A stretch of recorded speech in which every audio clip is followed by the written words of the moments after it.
नमस्कार दोस्तों। केजरीवाल की गिरफ्तारी का बीजेपी को मिले चंदे से सीधा कनेक्शन निकल करके सामने आया है। इलेक्टोरल बॉन्ड से जो सच्चाई सामने आई है उसने अरविंद केजरीवाल की गिरफ्तारी का भांडा फोड़ कर रख दिया है। दोस्तों, रामचंद्र सिया से कह गए थे कि ऐसा कलयुग आएगा, हंस चुगेगा दाना तिनका और कौवा मोती खाएगा। बस वो वाला कलयुग अमृत काल में आएगा, ये बताना भूल गए। बाकी सब कुछ बिल्कुल सटीक बताया था। कौवे कैसे मोती खा रहे हैं और विपक्षियों को जेल में डाल रहे हैं, उसे समझने के लिए सबसे पहले आप ये लिस्ट देखिए। इस लिस्ट में अरविंदो फार्मा लिमिटेड नाम की कंपनी है। इस कंपनी का डायरेक्टर है वो आदमी जिसे साउथ का शराब माफिया बताया जा रहा है। आप लिस्ट में देखिए, इसकी कंपनी ने भारतीय जनता पार्टी को कितना चंदा दिया है। हर बॉन्ड करोड़ों रुपए का है। ये चंदा करीब 52 करोड़ के आसपास का है। कितना? 52 करोड़, 52 करोड़। किससे लिया? उस आदमी की कंपनी से जिसकी गवाही के दम पर अरविंद केजरीवाल, के कविता, मनीष सिसोदिया को जेल में डाल दिया गया है।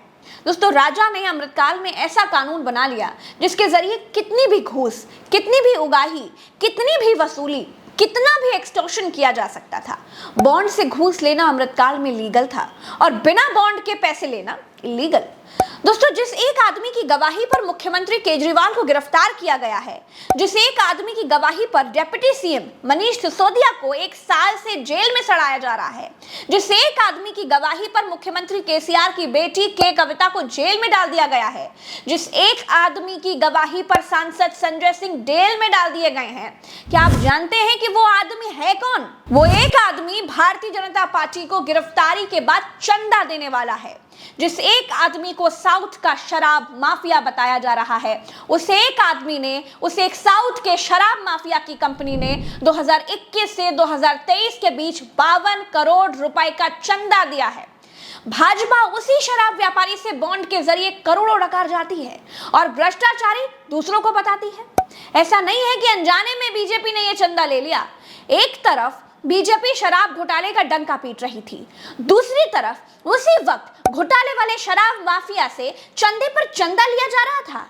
एक और चमत्कार बताती हूं दोस्तों, जब शराब व्यापारी बीजेपी को चंदा देने लगा तो ईडी रेड्डी को माफ करने और उसे सरकारी गवाह बनाने के लिए अदालत पहुंच गई। है ना कमाल की बात। 10 नवंबर 2022 को ईडी ने दिल्ली सरकार की शराब नीति में कथित अनियमितताओं के मामले में अरविंदो फार्मा के निदेशक पी शरद चंद्र रेड्डी को गिरफ्तार किया। 5 दिन के बाद 15 नवंबर को अरविंदो फार्मा ने 5 करोड़ रुपए के चुनावी बॉन्ड खरीदकर चुनावी चंदा दे दिया। चंदे के बाद चमत्कार हो जाता है। मई 2023 में दिल्ली हाई कोर्ट ने रेड्डी को तबीयत खराब होने के कारण जमानत दे दी। 1 महीने बाद जून 2023 में ईडी ने रेड्डी को माफ करने और उसको सरकारी गवाह बनाने के लिए कोर्ट में याचिका दायर कर दी।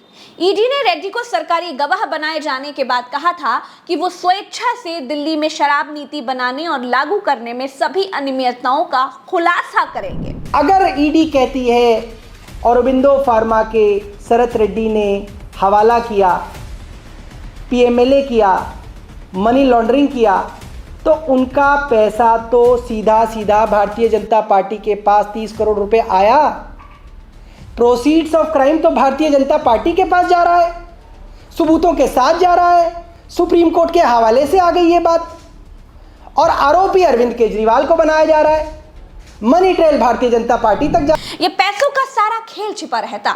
दुनिया यही समझती रहती कि शराब व्यापारी रेड्डी केजरीवाल को ही घूस दिया होगा, लेकिन यहाँ चोर दरवाजे से बीजेपी उसी कथित घोटालेबाज रेड्डी से चंदा ले रही थी जिसको साउथ का सबसे बड़ा शराब माफिया बता रही थी। अरविंदो फार्मा हैदराबाद की बड़ी फार्मास्यूटिकल कंपनी है। 2021 और 2022 के बीच में 23,455 करोड़ रुपए के टर्नओवर का कारोबार है। ये जेनेरिक दवाओं की बहुत बड़ी कंपनी है।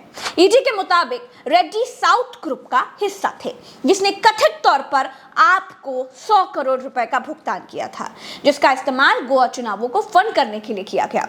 अरविंदो फार्मा ने अब अप्रैल 2021 से नवंबर 2023 के बीच कुल 52 करोड़ रुपए का चंदा दिया।